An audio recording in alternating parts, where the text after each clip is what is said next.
जिहादी लोक हे या देवस्थानमध्ये कुठेतरी कायमस्वरूपी घ्यायचे आणि ते घेतल्यानंतर इथल्या लोकांवरती स्थानिकांवरती अन्यायकारक निर्णय होतोय अशा प्रकारची जनभावना प्रत्येकाच्या शनिशिंगणापूरच्या परिसरामध्ये ही निर्माण झाली.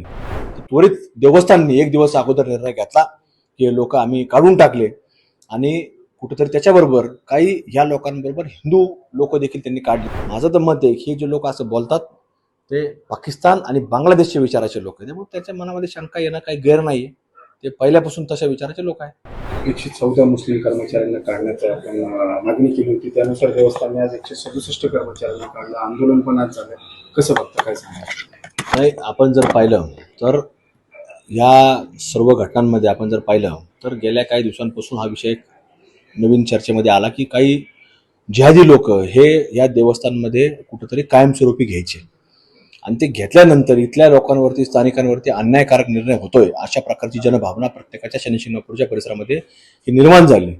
आणि निर्माण झाल्यानंतर कुठे त्याच्यावरती उठाव झाला आणि त्याच्यातनं ज्यावेळेला सकल हिंदू समाजाच्या वतीने पुढाकार घेण्यात आला, हा एक जाहीर धर्मसभेचं आयोजन करण्यात आलं.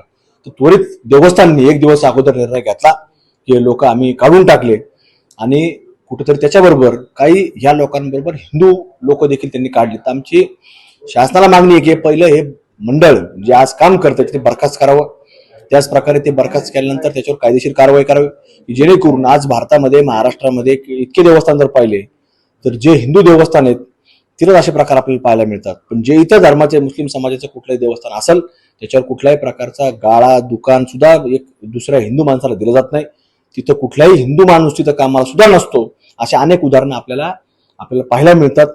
म्हणून हे आपल्याकडे कुठेतरी बंद झालं पाहिजे आणि या देवस्थान शनिशिंगणापूर देवस्थान जो आहे याच्यावरती योग्य निर्णय शासनाने लवकरात लवकर घ्यावा आणि पुन्हा आमचे हिंदू बांधव जे काढलेत या ट्रस्टने ते पुन्हा त्यांच्यावरती नोकरीवरती घ्यावे. कुठेतरी राजकारण होताना दिसत आहे. जितेंद्र आव्हाड असतील, महबूब शेख असतील. नाही, ते कसं आहे, आता शेवटी जसं आपण पाहिलं की काश्मीरमध्ये नुकतीच एक घटना घडली की तिथं पहलगाम सारखं एक पर्यटन स्थळ होतं. भारतातून जगातून तिथं लोक यायचे. तिथे जात बघून ज्यावेळेला लोक मारले गेले, काही लोकांना जात समजा ते घाबरले, सांगितली नाही हा कुठल्या अँगलने विचार, लोक घाबरले. अचानक एक 47 माणूस घेऊन आला, घाबरल्यानंतर माणूस काय बोलणार आहे.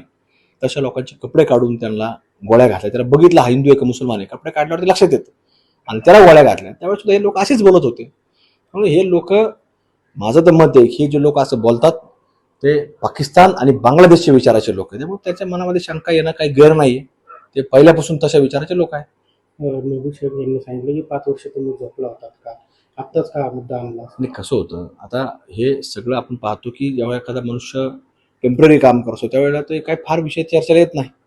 पण ज्या वेळेला ते परमनंट करायचं, कुठेतरी नोकरी आता कायमस्वरूपी होणार आहे असं ज्यावेळेला पाहायला मिळतं तर त्यावेळेला निश्चित रूपानं स्थानिक पातळीवरती उठाव होणे साहजिक असतं. ते काय 5 वर्ष झोपलो होतो का आम्ही सोंग केलं हा भाग वेगळा, पण आम्हाला ते नको आहेत हा आमचा मेन मुद्दा आहे.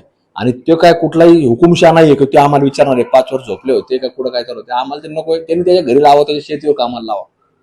सोशल मीडियाच्या भाऊ गर्दीत विश्वासार्हतेने चकाकणारे नाव म्हणजे लेट्सअप मराठी. सगळ्या नागरिकांना ती स्पीच ती लेट्सअप वरील मुलाखती म्हणजे विचारांचा खजिना. त्यानंतरच्या निवडणुकीमध्ये मला सोडून गेले.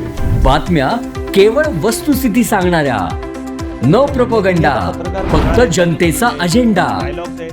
क्योंकि आने वाला कल जाने वाला है, जाने वाला कल आने वाला है. राजकारण, मनोरंजन असो की क्रीडा क्षेत्र, महाराष्ट्राची स्पंदने संवेदनशीलतेने टिपणारे माध्यम म्हणजे लेट्सअप मराठी. जगासोबत एक पाऊल पुढे राहण्यासाठी लेट्सअपचे ॲप, सोशल मीडिया आणि वेबसाईट सोबत कनेक्टेड रहा.